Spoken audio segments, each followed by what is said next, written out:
Salut à toi, on se retrouve aujourd'hui pour voir ensemble les 8 exercices les plus efficaces en musculation, les plus intéressants selon moi bien sûr.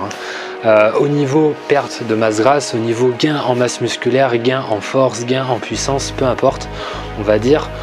Au niveau vraiment rentabilité, ce qui est vraiment le plus intéressant, quels sont les exercices à privilégier. Juste avant, je voulais te dire que je ne vais pas parler du snatch ni du clean and jerk. Si tu as déjà entendu parler de ça, donc c'est-à-dire de l'arraché et de l'épaulé jeté, ces deux mouvements qui sont des mouvements de musculation, mais je ne vais pas en parler parce que c'est des mouvements qui sont assez techniques.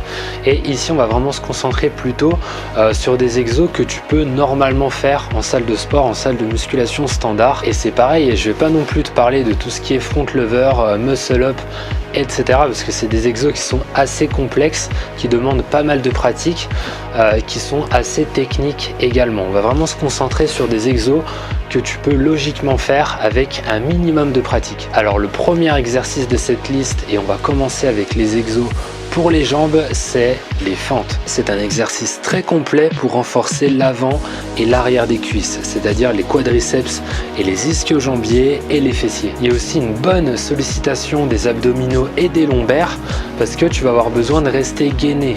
Étant donné que tu travailles une jambe après l'autre, tu as besoin de pas mal de stabilisation. C'est pour ça que c'est un bon complément au squat parce que tu as ce travail assez intense des muscles stabilisateurs, étant donné que tu es un petit peu toujours en déséquilibre, plus ou moins intense bien sûr, mais comme tu as ce travail au niveau des stabilisateurs, c'est un complément qui est très intéressant au niveau du gainage. Et vis-à-vis de la charge, du matériel que tu peux utiliser, tu peux le faire avec un haltère dans chaque main, tu peux aussi mettre un disque, carrément tu peux prendre un disque de 5, 10, 20 kg dans les mains, tu peux aussi mettre une barre derrière la tête, il y a pas mal de variantes et c'est ce qui en fait un exo très intéressant. Fais simplement attention à ne pas trop pencher le buste vers l'avant lors de l'exécution.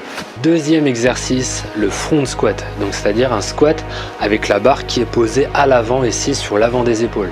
Et ça, le front squat, je vois vraiment très peu de personnes qui en font à la salle. Ce qu'elles font ces personnes, c'est plutôt du back squat, ce qu'on voit assez souvent, donc c'est-à-dire le squat avec la barre qui est sur les trapèzes à l'arrière de la tête. Alors que le front squat, tu as bien compris, c'est la barre qui est à l'avant, ici sur l'avant des épaules. Et je te conseille vraiment d'inclure du front squat dans tes séances, de ne pas faire que du back squat. Pourquoi? Parce que le front squat est au moins aussi efficace que le back squat et en plus de ça, il est plus sécuritaire. En quoi est-ce qu'il est plus sécuritaire? C'est simple, c'est que la barre est posée à l'avant. Et ça veut dire qu'au moment où tu vas un petit peu trop penché en avant, la barre va tomber au sol. Je pense que tu comprends où je veux en venir, c'est évident. Au niveau du centre de gravité, la barre va tomber, alors qu'avec la barre qui est à l'arrière de la tête, sur le back squat, la barre sur les trapèzes derrière, tu vas avoir tendance à mettre de plus en plus lourd. Au niveau de l'ego, on est tous pareils, on met de plus en plus lourd et donc on va compenser en penchant de plus en plus en avant et ça c'est dangereux pour le dos. Alors qu'avec le front squat, on enlève cette insécurité, on enlève un petit peu cette insécurité, ça devient plus sécuritaire et à partir de là, c'est plus efficace pour moi. La différence au niveau du recrutement, c'est que sur le front squat, tu vas travailler un peu plus l'avant des cuisses, les quadriceps, alors que sur le back squat avec la barre à l'arrière, ça va être plutôt les fessiers. C'est un petit peu la différence qu'on peut noter. Mais après, si tu fais pas de front squat, si tu fais déjà du back squat, c'est déjà une bonne chose. Troisième exercice de cette liste, les thrusters. Un exercice extrêmement complet car c'est la combinaison d'un front squat qu'on vient de voir juste avant et un développé militaire que tu connais déjà peut-être. Ici sur les thrusters, on va donc renforcer la combinaison des muscles sollicités sur le front squat et le développé militaire, la combinaison des deux. Donc à savoir tout ce qui va être les jambes, les quadriceps, les ischio-jambiers, les fessiers, les mollets aussi un petit peu bien sûr. On a également le bas du dos, les lombaires, les abdos au niveau du gainage et au niveau de la partie où tu vas pousser au-dessus de la tête, l'avant des épaules, les triceps principalement qui vont être sollicités. Et en plus de ça, c'est un exercice qui est assez cardio, donc ça reste vraiment quelque chose de très intéressant. Fais en sorte d'inclure des thrusters dans ton programme. Quatrième exercice, les sprints. Alors les sprints, on se dit que c'est pas un exercice de musculation, on pense plutôt cardio quand on pense au sprint, mais c'est pourtant très efficace, très efficace pour renforcer ta masse musculaire sur les jambes et même sur tout le corps, car ça va engendrer une forte production hormonale anabolisante. On passe maintenant sur les exercices pour le dos avec le soulevé de terre.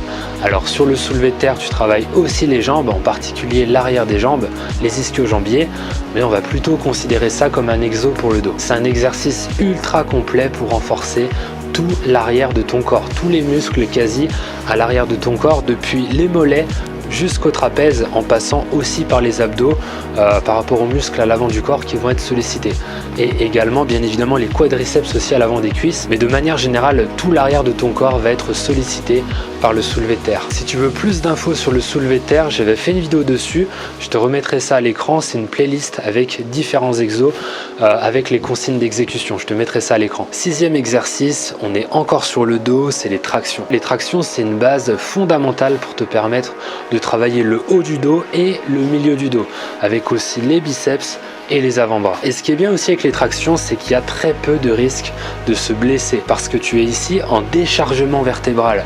Autrement dit, il n'y a pas de pression qui s'exerce sur la colonne vertébrale. Pour plus d'infos sur les tractions, j'en ai également parlé dans une vidéo, je te laisserai aller voir la playlist. On termine avec deux exos pour le torse et le premier dont je vais te parler, c'est les pompes. C'est sûrement l'exercice le plus connu en musculation et sûrement aussi un des moins pratiqués. On a souvent tendance à mettre de côté les pompes et faire à la place du développé couché. Et personnellement, un conseil que je pourrais te donner, c'est si vraiment il y avait un choix à faire, fais en sorte de passer plutôt sur les pompes, de choisir plutôt les pompes au développé couché. Pourquoi? Parce que c'est tout simplement plus pertinent, tu as un travail de gainage qui est bien plus important sur les pompes, étant donné que tu es dans cette position, tu es dans une position où tu vas devoir lutter contre la gravité, c'est bien plus intéressant les pompes que le développé couché. Et en plus de ça, il y a beaucoup moins de risques de te blesser en faisant des pompes qu'en faisant du développé couché. Après, au niveau de la performance, ça va être plus facile, bien sûr, au niveau du développé couché, de choisir le développé couché, mais au niveau de l'utilité globale sur le corps, c'est plus pertinent de partir sur les pompes. On termine avec le 8e et dernier exercice de cette liste, les dips. Alors c'est pareil, j'aurais pu te parler du développé couché, mais je préfère te parler des dips. Le développé couché, c'est pas un exercice qui est adapté à tout le monde. Il y a des personnes à qui ça peut poser des problèmes, en particulier au niveau des épaules. Alors tu peux te blesser bien sûr aussi sur les dips, c'est évident, parce que plus tu vas descendre bas au niveau de l'épaule et plus tu vas avoir tendance plus tu augmentes les risques de te blesser, mais simplement il y a beaucoup plus de chances de te blesser au développé couché, par exemple si tu restes coincé sous la barre, etc. Et en parallèle, tu peux vraiment avoir beaucoup de progrès avec les dips. C'est vraiment un exo qui est un petit peu sous-estimé, je pense, par rapport au développé couché, alors que tu peux clairement avoir une grosse prise en masse musculaire et gagner en puissance, en force, etc. grâce aux dips sur tout ce qui va être triceps, pectoraux et avant des épaules. Il y a clairement possibilité de bien progresser avec les dips. Voilà, on a fini pour ce top 8. Fais en sorte de tous les inclure dans tes programmes d'entraînement et tu vas voir que tu vas progresser beaucoup plus rapidement et beaucoup plus facilement. Ces exos et bien d'autres sont présents au sein du programme mensuel Stronger by Plans, le programme mensuel prise de masse vegan. Je te remettrai le lien à l'écran. Si tu veux démarrer, le premier mois est offert. Ton programme prise de masse vegan avec tes entraînements qui changent chaque mois et aussi bien évidemment tes assiettes. Les assiettes à suivre avec la liste de courses pour savoir exactement quoi acheter. Je te laisse le lien du programme Stronger by Plans à l'écran pour démarrer. Ce sera la vignette qui va apparaître juste après et ce sera aussi le premier lien en description sous cette vidéo. Dis-moi aussi d'ailleurs s'il y a d'autres exos que tu fais personnellement que tu trouves très intéressants, tu peux me les mettre en commentaire. On se donne rendez-vous dans la prochaine vidéo. Entraîne-toi avec le cœur, mange avec le cœur.